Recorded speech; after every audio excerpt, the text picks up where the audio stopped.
This is Avalon Hill's Victory in the Pacific, not to be confused with Victor in the Pacific, which is what some people called me. As far as board games go, this one is pretty simple, and that applies to the Vassal module as well.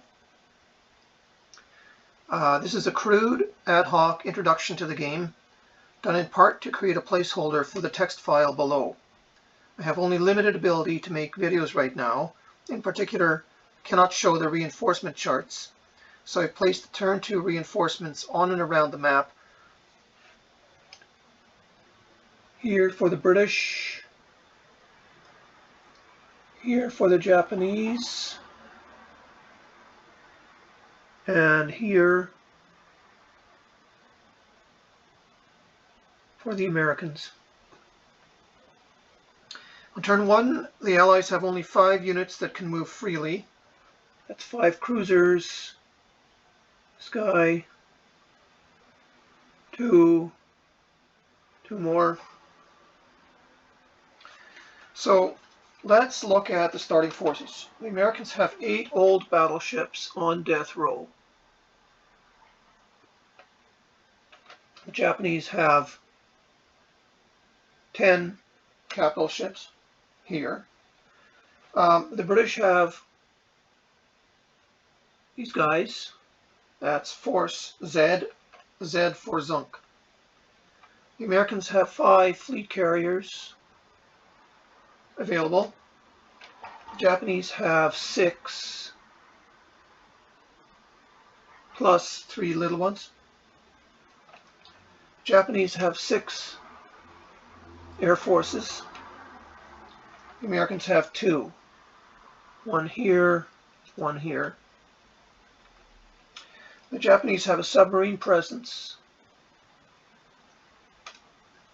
The Allies have 19 cruisers scattered around the map. The Japanese have this enormous stack. I can't count that high. It's too many. Actually, it's only 20.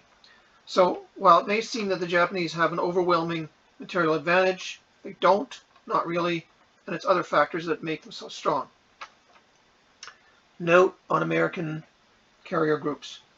After the surprise attacks, you roll a die for each one. 4 to 6, they show up in Hawaii Sea. 2 or 3, they show up on turn 2. 1, they show up here, near midway. So let's start a mock-up of the Japanese first move. Start with the 6 air forces. One there, and continuing like that. These are kind of automatic placements, which leaves 2 for Indonesia. So the first 4 guarantee control, but the Indonesia force is quite weak. You want a minimum patrol there. You can use a bunch of slow battleships to patrol Japan, bearing in mind that 5 Allied cruisers can get there. So that frees up 1 air force for Indonesia. You can hold the Marianas with a strong surface force, so that guy can go there. And then the decisions get bigger. Let's put in the maximum Pearl Harbor raid. That's the 6 fleet carriers, 2 battle cruisers, and 2 of the best cruisers.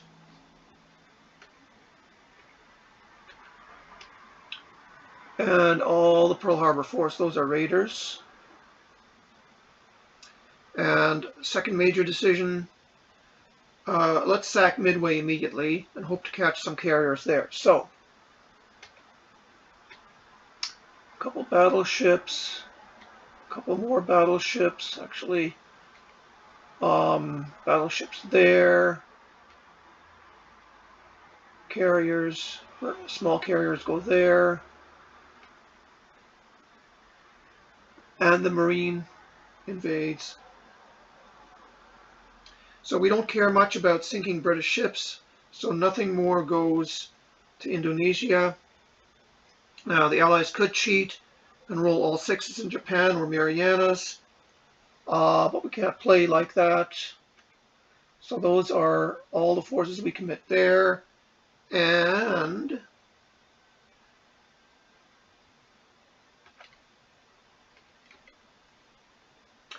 so the Japanese must take risks to win this game, and if they get bad luck, they will lose. So we dump 1,000,000 cruisers in Central Pacific, and we do speed rolls.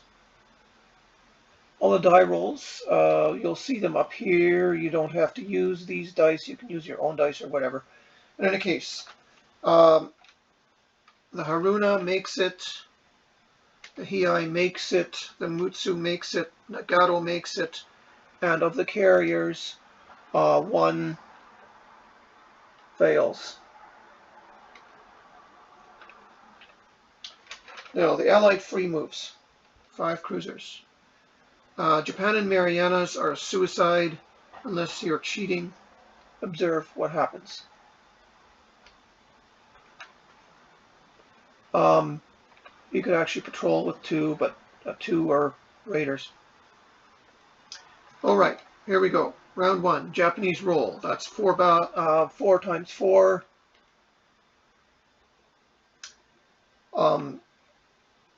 First one is sunk. Second one hit and sunk. Third one hit and sunk. Fourth one missed completely. Allies roll. 3 dice, 1 each. Miss, miss, miss. 2 dice, 1 hit, and 1 battleship gets 2 points. There it is. 2 points of damage on that guy. Otherwise, no effect, and 3 of these are dead. All right, round 2. So, 2 battleships on each cruiser. 1 hit. 1 damage. And 2 hits, it's gone. And the Allies come back with 2 dice on the damage chip and disable it. And round 3, 1,000,000 dice on the cruiser, and it's sunk, and it comes back and misses. And this is why you don't do that. So let's return those guys to the status before that stupid attack, and we've got 5 cruisers, and we can distribute them. There's no place useful to go. May as well put 1 more here to guarantee control. Otherwise, the sub can go and shoot at the patroller. Add 1. That's the Australian cruisers. Go there. And moving these guys around. Something like that.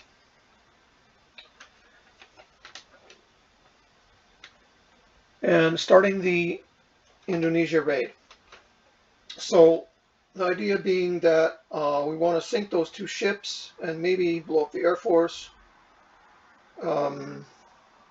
Yeah, so 6 dice on Prince of Wales, 2 hits, and Glub. 6 dice on the Repulse, 2, lots of hits. Actually, lots of hits. And it's Glub as well. And then round 2, 12 dice on the Air Force. So that's 1 hit, 2 hits, and it's gone. Now we go to the Pearl Harbor raid. So the way I'm doing this is I'm shooting only at battleships on round 1. And it's 4 dice each on the weakest ones, and 3 dice each on the 5.53s. So first one, no effect. Second one, 1 hit, 2 points. Third one, no effect. Fourth one, 1 hit and 4 points. But in fact, that was wrong because this is airstrikes, and you get +1 for the airstrike with carrier aviation. And I'm wondering if I forgot something. Maybe even get better than that. But anyway, so the third one was 2 hits, which was 7 damage, and the fourth one was 1 more hit with 3 damage. So 7 damage on 2 of them and 2 on 1, and the third one was unaffected. And then there's the 2 smaller carriers, which is complete miss there. And in fact, 1 hit with that guy. I needed 6 points on that guy there.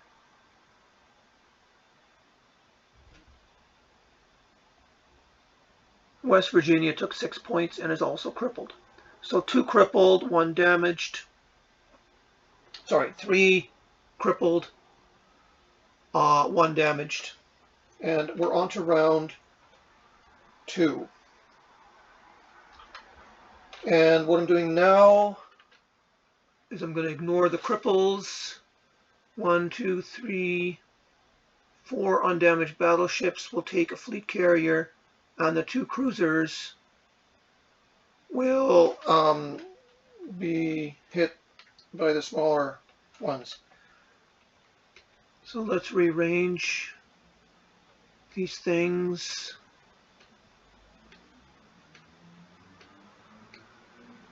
Those 4 and the cruisers. And here we go, shooting.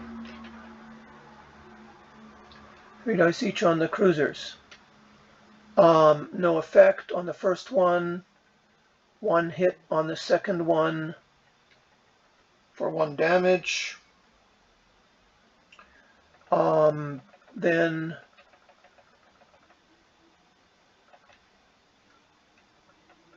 four dice, 4 shots on battleship with 2 hits, 6 damage. Next one, 2 hits, 10 damage.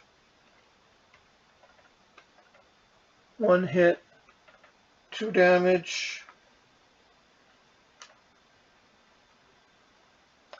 46, 46, 46.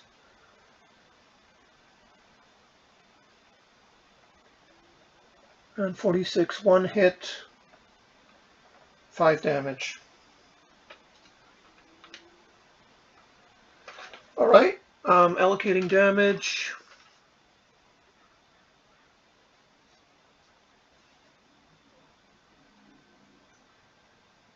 Two damage, 10 damage, 6 damage, and 5 damage. So crippled, no, just damaged. Crippled, 6 cripples, 2 damaged.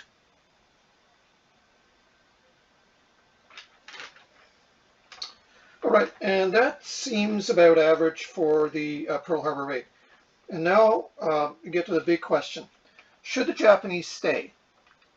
There's no simple answer, but we're going to retreat. Now the American carrier groups. Rolling for the American carrier groups.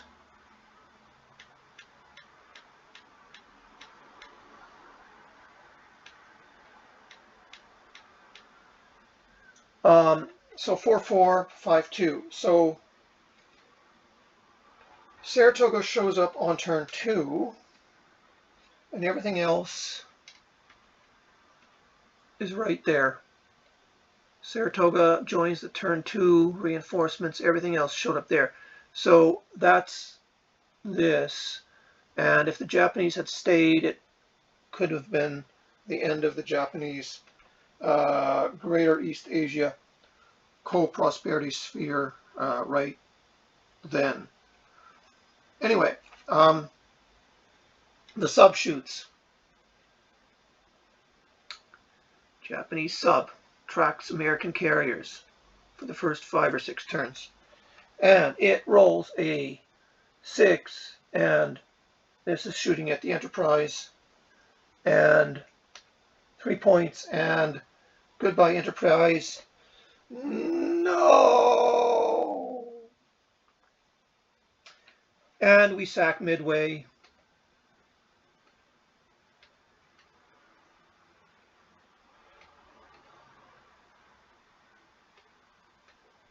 Like that.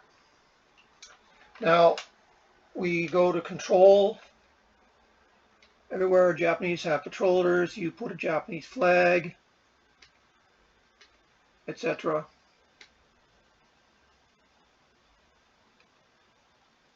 And we count. So the Japanese have 1, 2, 3, 4, 5, 6, 7, 8. What is this? 1, 2, 3, 4, 5, 6, 7, 8, 9, 10, 11, 12. And the Americans have 1, 2, 3,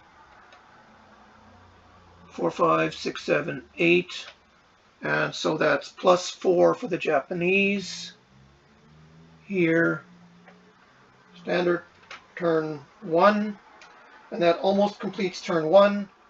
You just have to return to base. Most everything goes to truck. Some guys go here. Anyway, I'm not showing that here. Japan next turn will put heavy pressure on Hawaii. And with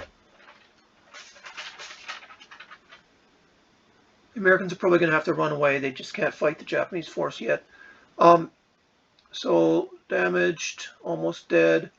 Heavily damaged, almost dead. Heavily damaged, almost dead. Heavily damaged, almost dead. 1 point to kill him. So these 6 cripples are probably going to get blown away on turn 2. And these guys are down to speed 1. They still have their broadside. But that's it.